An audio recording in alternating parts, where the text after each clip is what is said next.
So Alenka Hafner is a PhD candidate in plant biology at Penn State University and is graduating this spring. Congratulations. Her dissertation work focuses on transgenerational epigenetic responses to stress in plants and methylome to phenotype interactions. In her spare time, she is passionate about the reuse of publicly available data as the co-chair of the AgBioData Reuse Working Group. Alenka is originally from Slovenia and received her Bachelor of Arts in Natural Sciences from the University of Cambridge. So we're very happy to have you here. Take it away, Alenka. Thanks so much, Lenore, for that introduction and Arita for inviting me. Um, First of all, I feel like I do need to apologize because I feel like most of you have seen some version of this presentation either at PAG or previous Ag Biodata workshops. So first off, I want to say that I'm willing to take questions during the presentation. If you have any comments or want to add any insights from your own working groups, I'm just unmute yourself and we can have a discussion. So today I'll present the work that the Data Reuse Working Group has done over the past 2 years, and sort of what are the outcomes of the white paper that we recently published in GigaScience, and how we feel now that the working group has finished, and what we really found were the unanswered questions, and we're hoping that other working groups can sort of pick up those threads as we go along. I will put up the QR code for our paper up now so that if people need to log off early, they have that resource. And also, I want to thank everyone in the working group now, again, for the same reason. James Coldis was really the inspiring person for us for this initiative, not only as the chair, but really the driving force behind us organizing and inviting people to this working group. We have people from various, not just states, but also from Europe and elsewhere. We have someone from New Zealand. We have people from industry, from academia, from different stages in their careers. So me as the co-chair, like Lenore said, I'm a PhD student, but we have professors. Like I said, we have people from industry and librarians as well.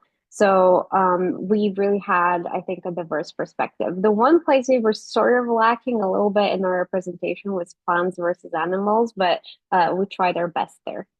So if I'm saying something wrong about animal data, please interrupt me. So I'll start off by saying what is pretty much obvious, I think, at this point in the era of fair adoption, and that is that data reuse is good, right? It's good for all stakeholders involved.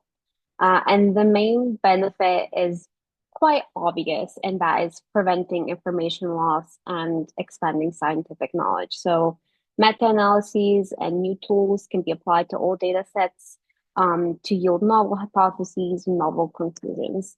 And this was sort of the purpose of the review that we did with collaborators in Germany in 2020 of what are really the benefits of reuse and identifying some shortfalls, but really focusing on the good that data reuse does in the life sciences.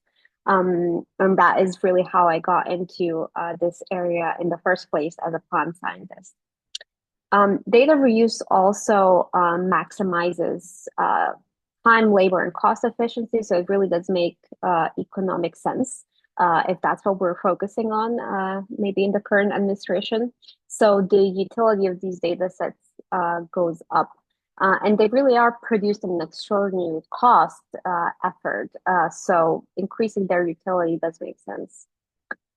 There's also associated benefits for authors, or although those could be improved. Obviously, as the data producer, you could gain recognition and reputation by producing high quality data sets. Your work gets cited, basically.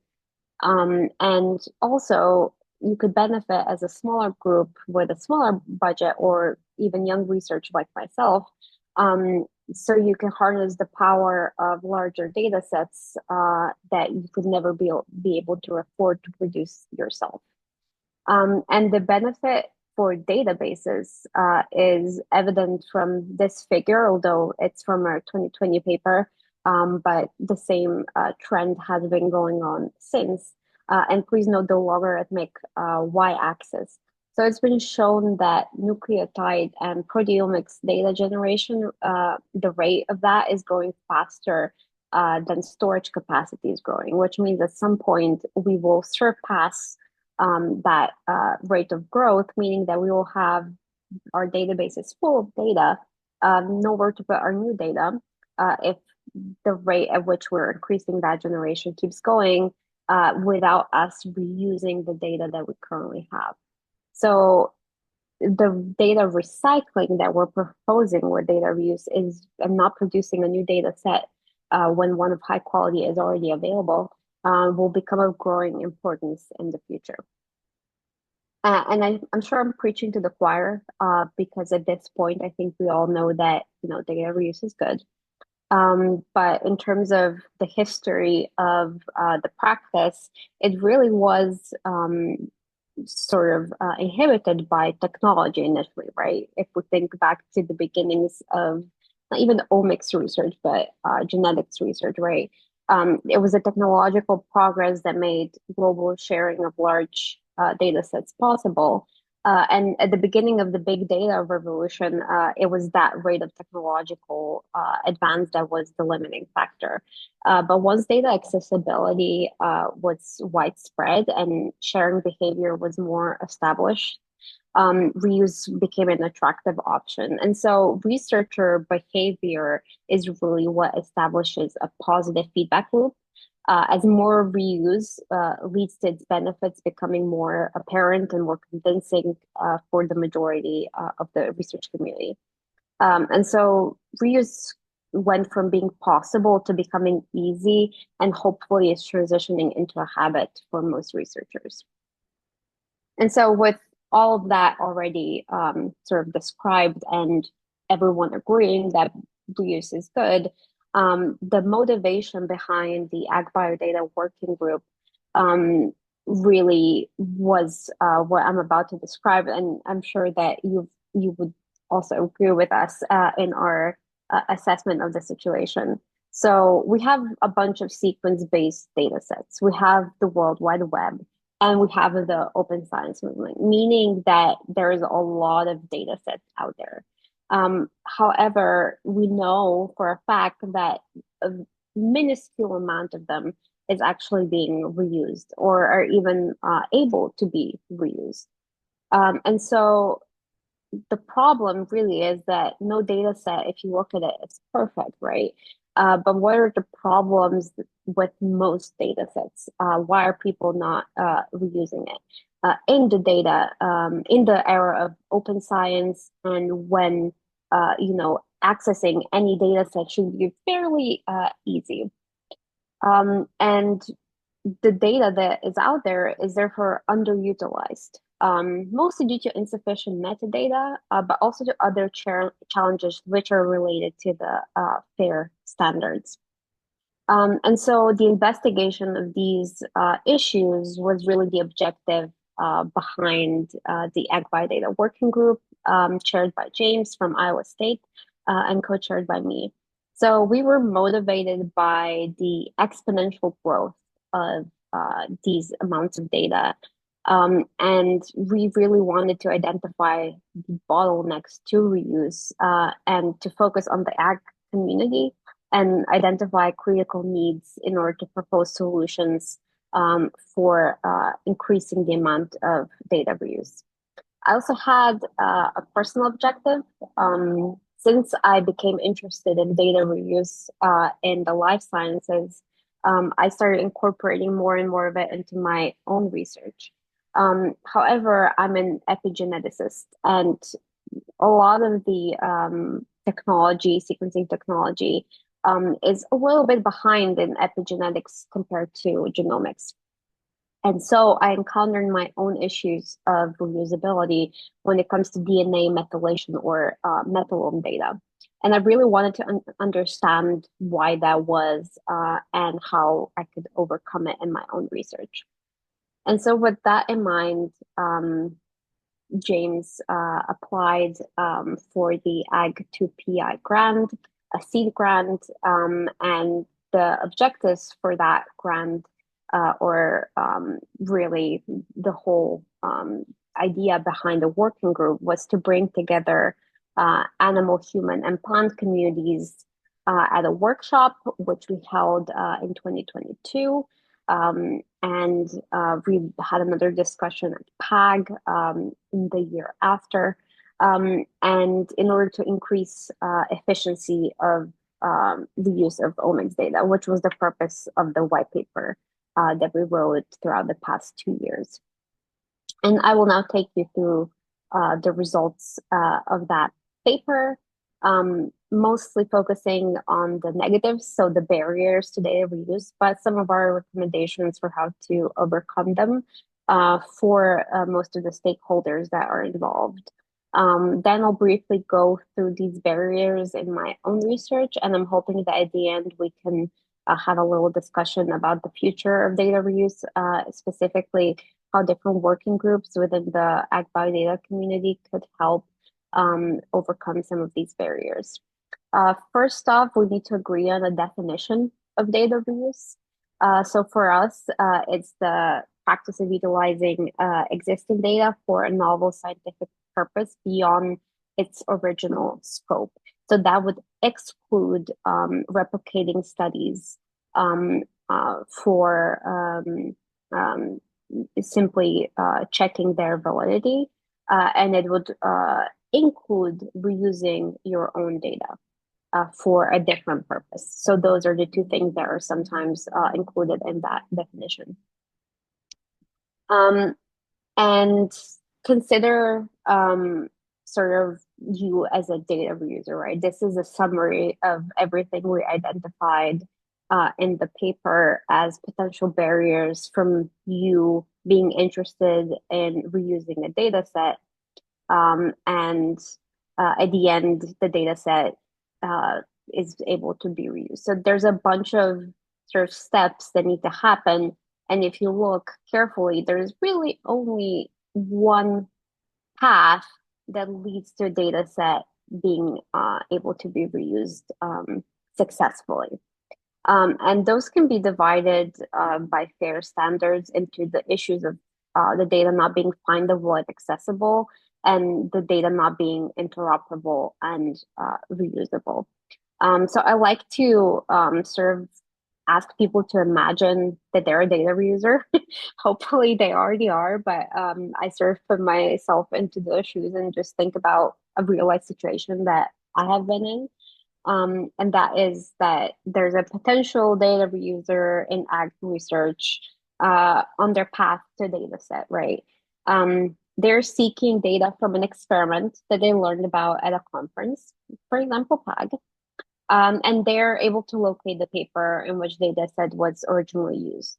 Great, that's awesome. Sometimes they need to email the corresponding author, maybe because there's a broken link in the original paper. And luckily, they're able to locate the link. Like I said, they maybe had to email an author, but luckily they were able to locate the data set. If the data is not in local storage instead, right?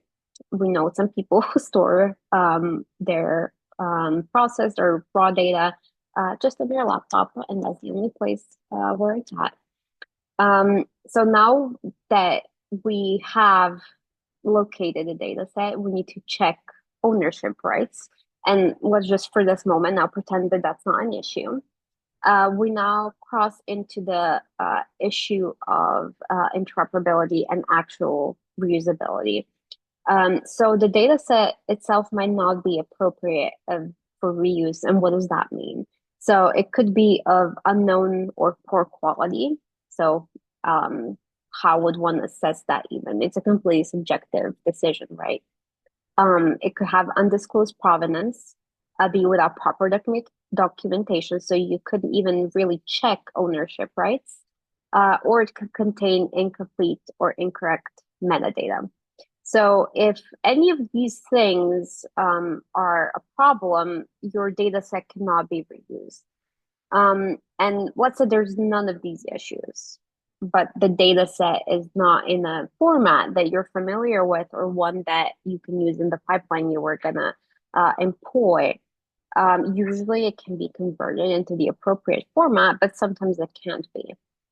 And finally, and sort of related to that, do you have the sufficient computational resources and skills in order to reuse that data set? And some studies have shown, actually, some surveys, that that is the major barrier to people not reusing a data set.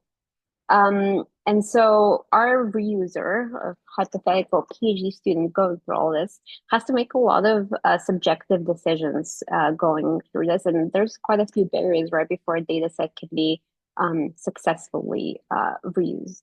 And the prevalence of these problems can vary depending on the data type, prominence of the original study, the repository they're in, and like I said, user skills.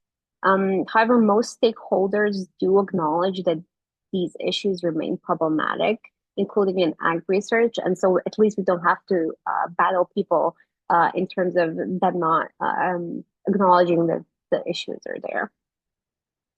So let's go through all the barriers that we identified briefly and how to overcome them. I do want to point out here that a lot of these issues are related to each other, particularly metadata, right? It's often considered like the main barrier to reusability, and it is connected to all of these problems. So maybe just keep that in mind. We'll start with data quality. So for data quality, we've really found overall that standards for particular data types and for particular organisms are the solution that we are looking for. We know that currently data is made available regardless of quality. People who review papers don't necessarily look at the associated data sets. They're linked in geo, and who can blame them, right? People are being asked to review more and more papers, and one cannot be expected to completely redo the pipeline, the computational pipeline, for example, of a paper they're asked to review. But that just means that it's a subjective decision of whoever's trying to reuse a data set on whether it is suitable for use.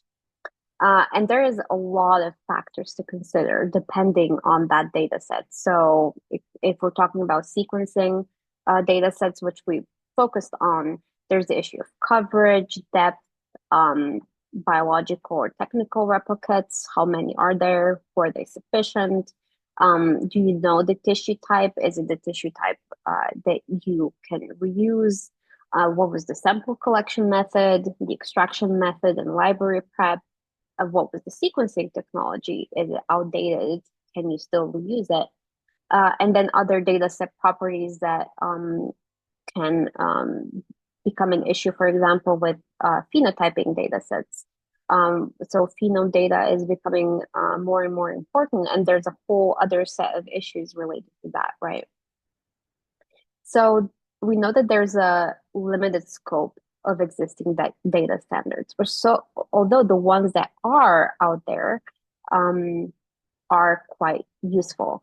And even for common data types and organisms, those are very limited. And so it's difficult to obtain experimental and computational protocols for informed reuse and meta-analysis. So our hope is that similar to how data formats, right, you have .gff3 and you have .gtf, they have particular VCF, they have particular standards, the columns, what they have inside them, what metadata you should include. We hope that similar standards or protocols are are established by the community in the ag genomics field. And here we're talking about mostly protocols and pipelines for data collection, as well as statistical standards for analysis. These obviously cannot be extremely one size fits all, but some sort of standardization, at least in terms of replicate number, for example, is needed. And in terms of what metadata should be included. And when talking about metadata, it is often the case that there is much more metadata associated with the underlying data than the actual data. So I love this picture is the first thing that comes to mind when I think of metadata. However, getting to that sort of bottom of the iceberg is often impossible. And we really can't ask people to provide us the whole amount of possible metadata with each data set. But the possible categories should be described by specific standards. And how can we incentivize people to actually include that metadata, right? Because it takes effort to do that. Like I said, there's a limited number of protocols there, of rules, of guidelines. And one thing that can really help with that is metadata submission templates. A great example of metadata submission templates, for example, is the PTEX database that allows users to really easily fill out the metadata template. And that really gets to the core of the issue, which is that submission requires work, right? As a PhD student submitting my own raw sequencing data, for example, I know that there's a trade-off between collecting all of the metadata via a lenient submission system, for example, and mandating comprehensive metadata. And for that reason, we need incentives. An example of that are data citations. You should be rewarded if your data set is really well annotated, if your data set is reused many times because of the associated metadata being so complete. And a great sort of example of that is also micropublications. Data should be made available as soon as possible with the associated metadata, which would allow you to collect data citations earlier and be cited not just for your paper, but for the quality of the underlying data. The next issue, which we thought we sort of moved past in this era of open data, but that is not the case. That is the data availability problem, right? It's that first part of the flowchart I showed you. Can you even get to the data? And the problem here and the solutions are really related to all stakeholders. And I don't want to just blame the authors not making the data available, right? So a survey of Science and Nature papers from 2021 found an extremely alarming finding that keeps me up at night. And that is that less than 50% of data that were stated to be available upon request in people's papers could be effectively obtained from the original authors. So the authors of this survey emailed all of the authors several times in order to obtain the data that was said to be available upon request. And they were able to obtain those data less than 50% of the time. And that those are Science and Nature papers. To me, that's a scary story. And we really wanted to sort of understand why that was happening, right? It's not like authors want to make their data unavailable all the time. And so we found that really all stakeholders have to tackle this issue in order for us to overcome it. I'm not going to read this whole figure to you. You can take a look at it in the paper, sort of find yourself in here. What can you do? But really, the data producers, journal publishers, and funding bodies should work together to tackle this problem. And I think as data producers, we sort of know what we have to do, right? We have to make data available and all these things that I already mentioned. But in terms of journal publishers, they really should be more stringent and strict about requiring all data accompanying metadata code and, when possible, intermediates of analyses to be available. Another possible, maybe to some people, extreme option is that removing the data available on request statement as an option. And funding bodies should bolster this by effectively long-term funding repositories. And this is really the main takeaway, I hope. And they should also enforce and not just mandate the rapid publication of all data. So no one's really checking if these mandates are actually adhered to. And finally, we're hoping that the future will bring the development of automation for submission and even production of metadata and sanity checks. So hopefully funding bodies will provide support for that. The next issue is related again to metadata.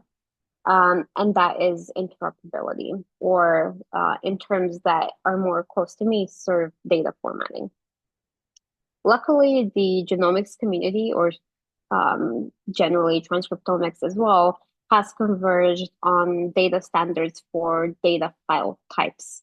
Some of the ones that you mentioned, and you can find your favorite data type here, maybe. But the issue is not the lack of standards. Is the consistency of their use. So again, no one is really enforcing this. So for example, I've opened a FASTQ or a GFF3 file that did not adhere to standards, and I had to semi-manually, semi-automatically, however you want to put it, change it in order to be able to reuse it.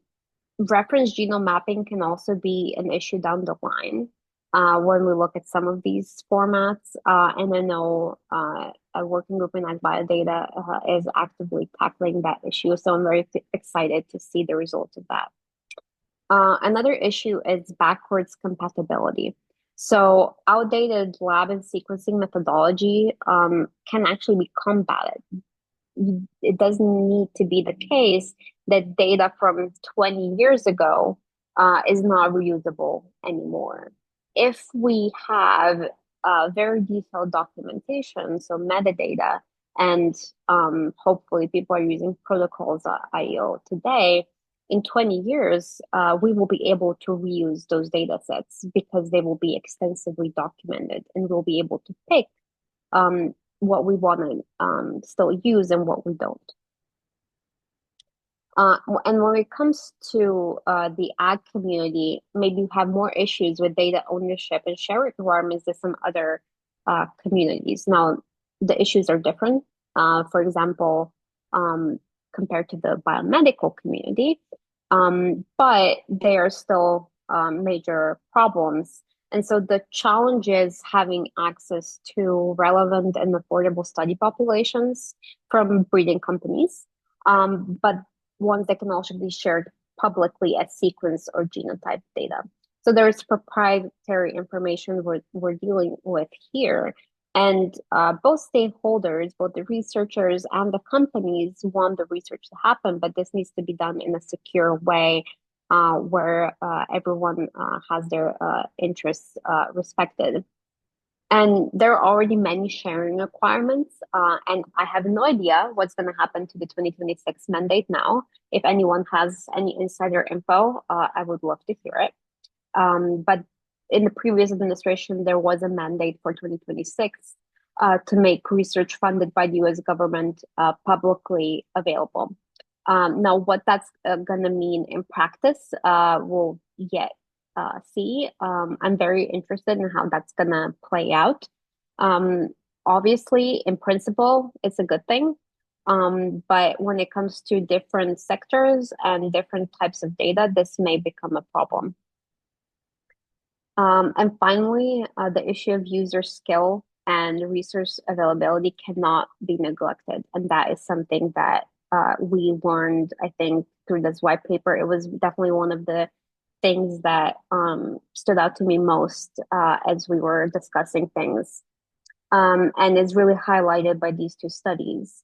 So, Laflamme in 2022 showed that skill or even perceived ability was identified by most participants of the survey as a major factor influencing reuse behavior.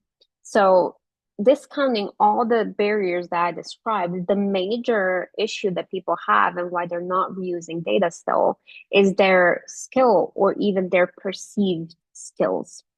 And that is similar to a 2017 global survey where people were asked what are their data storage practices, their data handling practices, and some alarming results came out of that survey. Most scientists exhibited high and mediocre risk data practices. And what does that mean? It means the only place a data set, for example, is stored is on a USB stick or a local computer or a grad student's notebook, which we don't know where it is, etc. So this is still a major problem, and we can't ignore it, I think, and hope that it will sort of fix itself as we tackle the other barriers. I think we need to really focus on education. And this is where the education working group in AgBioData is so, so important. And in US-based institutions specifically, it's been shown that computational resources are not the limiting factor, right? It's skill level.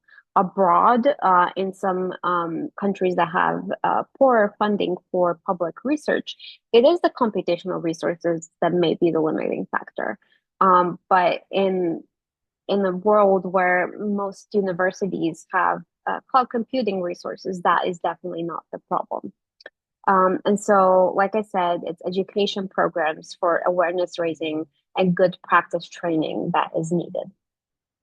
So please, everyone, look at the Zenodo videos and spread wide the educational curriculum that the educational working group developed. I think it'll be extremely important in the future. And again, incentives are great. The DataWorks Prize, the Parasite Prize, those are very important for highlighting researchers that exhibit successful and consistently successful data reuse practices. And really highlighting that research parasitism is not a bad thing anymore, because a while ago people really did think it was a bad thing to reuse data. And I'll briefly go through all of these barriers that I just described in my own research.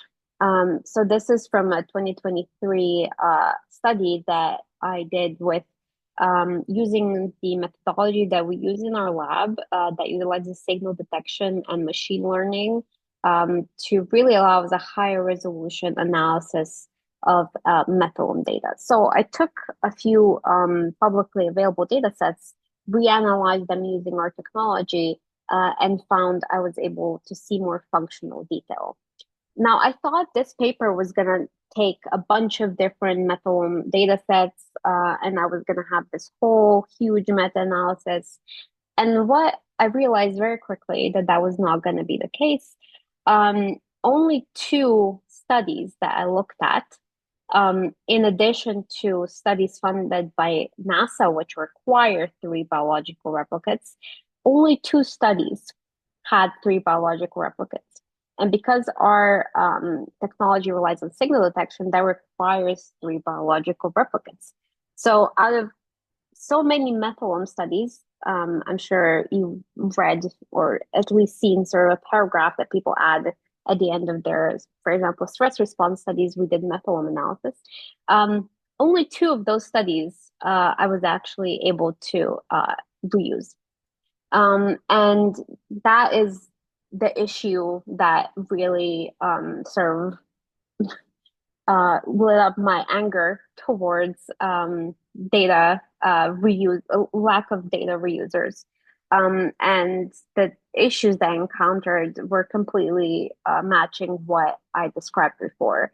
So it was the lack of depth of sequencing, no description of an experimental design or a very poor description, no description of a tissue type, or worse for me, lumping of tissue types, lack of replicates, like I said, or even not being descriptive if I'm looking at technical or biological replicate, lack of metadata, again, sample provenance, data availability. It would be great if people sometimes uploaded pipeline intermediates or even code. Some code would be great. I would love to know how you came to these DMGs that you put in a PDF file in the supplement, which is now 50 pages long because of that. And finally, the available on request statement, of course, a staple.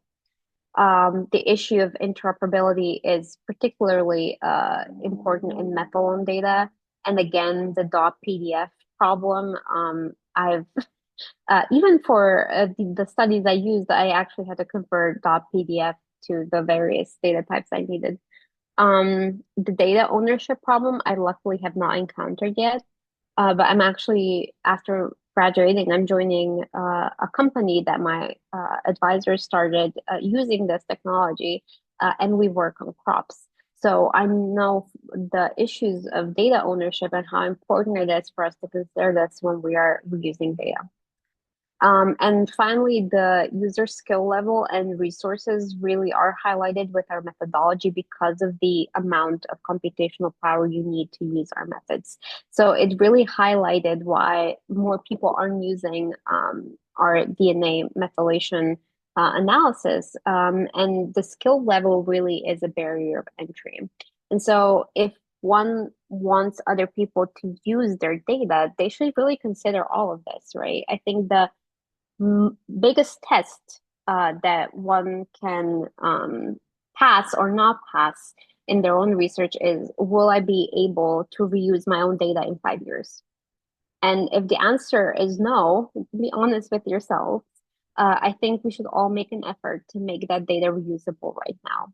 Because the most important data sets in the later research that I did for my thesis, the most important insights, the steps forward were made by me going back to data PhD students generated 8 years ago and realizing something important from it, or in a few examples, using it to validate our sequencing later on. So really proper documentation, even for just your own reuse, is really, really important. And with that in mind, I really want to look forward to the future of data reuse, so where we are now and where we're going. In terms of what I've described so far, I hope you sort of picked up a thread of the importance and benefits of equity and inclusion when it comes to data reuse. So we hope that in addition to FAIR, people have now started to think about the CARE principles as well. And this is especially important when it comes to big data, I believe. So we have a huge responsibility using large amounts of publicly available funds, right, to collect these enormous data sets. And hopefully they're able to be used by as many people as possible for as many scientific innovations as possible. And so we have to consider collective benefit, authority to control, we have to be responsible, and we have to be ethical. And one other thing that we've really discussed a lot in our working group is this positive feedback loop that allows successful data reuse between diversity and the benefits of big data in agriculture. And there's been many studies in other fields about diversity breeding innovation. So as soon as you have diversity of thought, you immediately have an increase in innovation. And we would be remiss to not acknowledge that in agriculture. And as a community that is really well connected in AgBioData, we can really sort of spearhead this effort and acknowledging that this is a positive feedback loop that benefits everyone involved. And like I previously mentioned, reuse requires computational capacity, internet access, digital literacy, and proficiency in dominant languages. And so we can't just focus our efforts on people in the nebulous Western world, whatever that means, but really allow the data reuse from all over the world because we could benefit from that as well. It's also important for us to acknowledge data sovereignty. And I really recommend this website, localcontext.org. It's extremely useful for understanding data sovereignty. And as someone who works with big data, I think everyone should be aware of it. And I highly encourage you to get involved in the initiative if the data you work on fits their purpose. So what are the major takeaways of our working group and sort of what are we looking ahead to? These are the main barriers and limitations to data reuse that we've identified in the working group. But we are also very excited about people overcoming them. We think it is possible. We described many innovations in terms of technological advancements and also initiatives in different areas of agricultural and genomics research and outside of it that tackle these individual problems in a successful manner. So we do think that the future of data is bright and exciting. We're also very amazed to see the integration of data sets and what kind of results it can bring.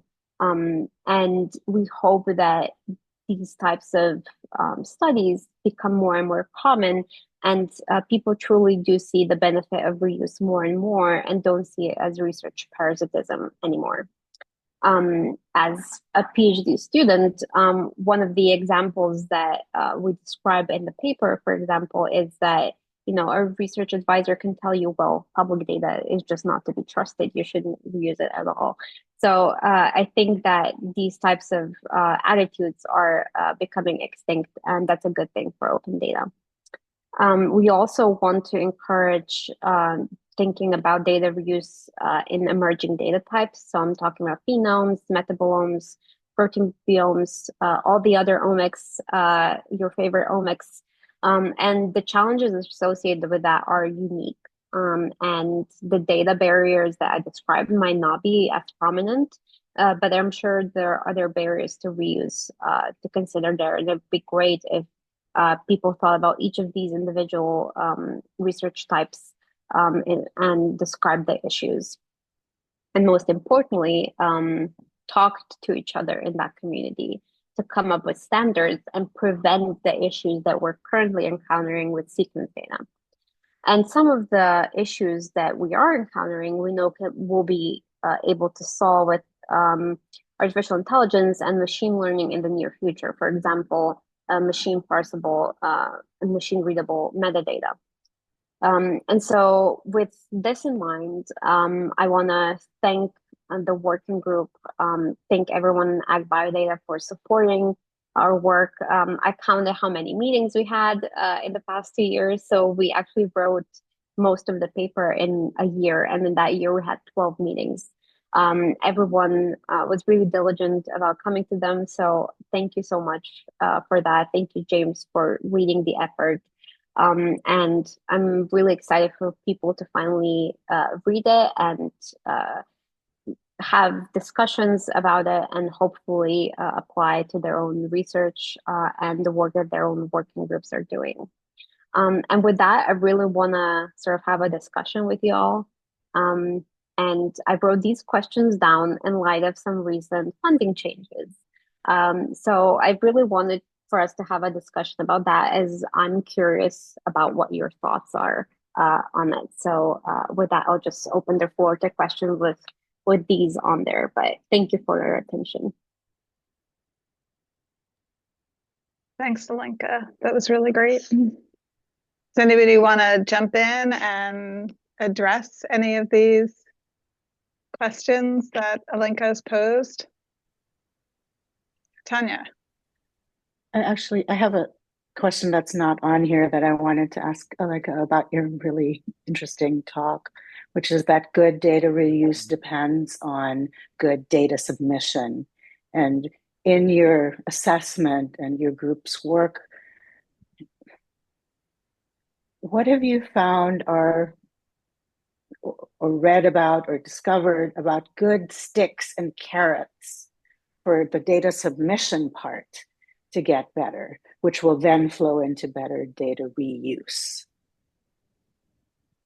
I sort of really am torn there because a lot of the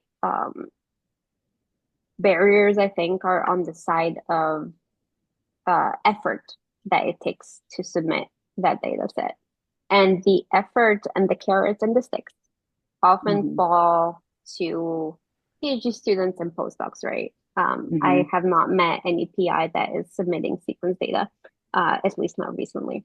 And submitting sequence data is not that big of a problem anymore. So the carrots and sticks on that side have worked clearly. So the incentives and sort of requirements by funding bodies and journals just by to submit raw data, for example, FASTA data, those worked. So whatever we were doing there, that's great. I think the issue now is we have these emerging data types like methylome data that requires all this additional information alongside, for example, the FASTA files to be able to Mm-hmm. reuse it. Yeah. And I think maybe more sticks there, but Mm-hmm. they're not as severe. I think they don't need to be as severe as maybe with was the initial barrier in open data.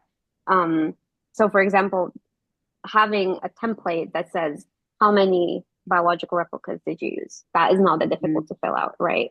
I would love to have a template for that. Mm-hmm. If a journal, when I was submitting, had the same template in each journal, no matter where I applied and when I had to resubmit somewhere else, if they all had the same template, Mm-hmm. it would be extremely easy to do that. Right. So that's sort of the thing as a data producer and reuser I would want. Mm-hmm. I don't know on the funding body side, but yeah, that's sort of what I'm thinking. Yeah. Thank you. Mm. This is Sushma. Can I ask a question? Please. Yeah. Hi, Alenka. Thank you for Hi. wonderful talk. And I have a question. So I think one of the uh, thing perhaps AgBioData and its participants could do is to put forward the model how data can be reused and how they can publish using the data as a secondary users. And I think, if there is some kind of people who are interested, they can form working groups who are participants to that.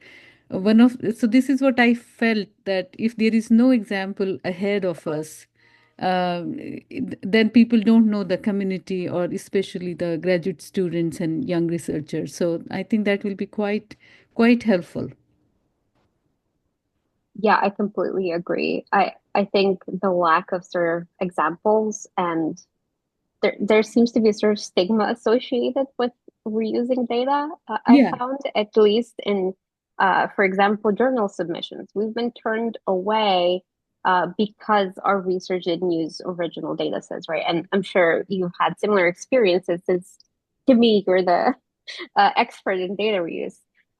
So that sort of stigma, I think, needs to be fought from consortia and communities like ours by bolstering successful reuse stories. And there's plenty out there. We just need to be more vocal about this is data reuse, actually.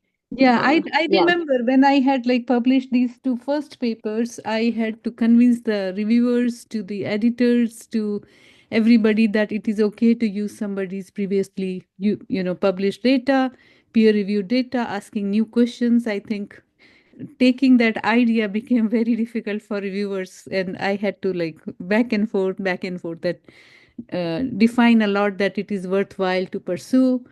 And at the time, only the data parasite people had something, and microbiome community has published using some of the. In plants, there are very few examples. Yeah, I think it's really, I'm trying to understand this, and if anyone has any ideas, that'd be great. But we've been so sort of consistent with implementing the other three letters in FAIR, right? But for some reason, the reuse part is still like a dirty word. Yeah, Yeah, yeah, it's interesting. and I think it is not only like the micro publication or small papers. We should actually publish papers in plant Yes. physiology. We should publish papers in nucleic acid research, and we could have like so much of data is out there, and so much can be asked. So yeah. Yeah, I really agree. Are there other follow-up questions for Alenka? I just really want to say how much I appreciate like this incredibly clear and thoughtful presentation. And I see so many different kinds of connections.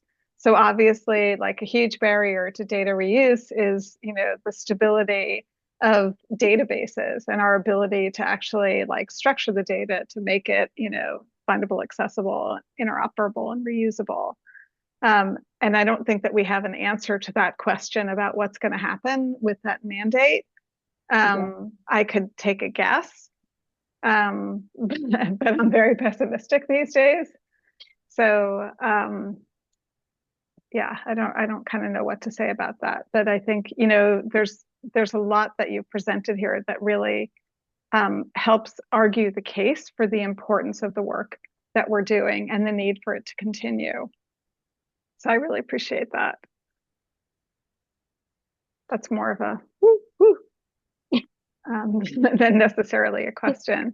I know that for the FAIR Scientific Literature Working Group, one of the things that we've been discussing and working on is sort of this submission resource. So to help direct people to where they can, it was initially sort of planned as a where you can submit your data, but then also around where you can find your data. And that also is a connection to the data reuse working group, but also to the genotype to phenotype working group, which consolidated that original sort of list of like, what do databases have? And I think that, in some future vision, some sort of, streamlined, curation portal, data submission portal, would be very valuable. I think that, the journals themselves too, they're sort of looking for guidance. Like I know that there are groups within the Research Data Alliance that are working with publishers to eliminate that, data available on request. Right. Yeah, definitely sort of the pie in the sky that we were discussing at that first PAG meeting for data reuse working group was, wouldn't it be great if we had this one website where you could go and it would tell you all the metadata that you need to include for your data set. And on the other hand, if you wanted to reuse a data set, you would go to that website and it would tell you whether the data set you found is able to be reused for these particular reasons. So I'm hopeful in that sense that the AI advancements will bring us closer to that, but that cannot happen if there's no funding for databases to be existing sustainably and for that research in terms of curation to occur. So yeah, I'm trying not to be too pessimistic. Yeah. Are there any other questions before we wrap up? If not, again, I really want to thank you for that very clear, detailed, roadmap, that provides a lot of different places for us to anchor our efforts in the future. And please, again, for folks who are on the call, don't forget about the various opportunities that are coming up. The deadline should be at the end of this month. Please do ask us any questions that you have about those programs. And thank you so much, Alenka, and best of luck to you in future endeavors. We've really enjoyed all of the interactions we've had with you as part of this group, and I hope you'll continue to be involved Thanks, after you everyone. graduate. Okay. Thank you so much, Glenora and Maria. Thank you.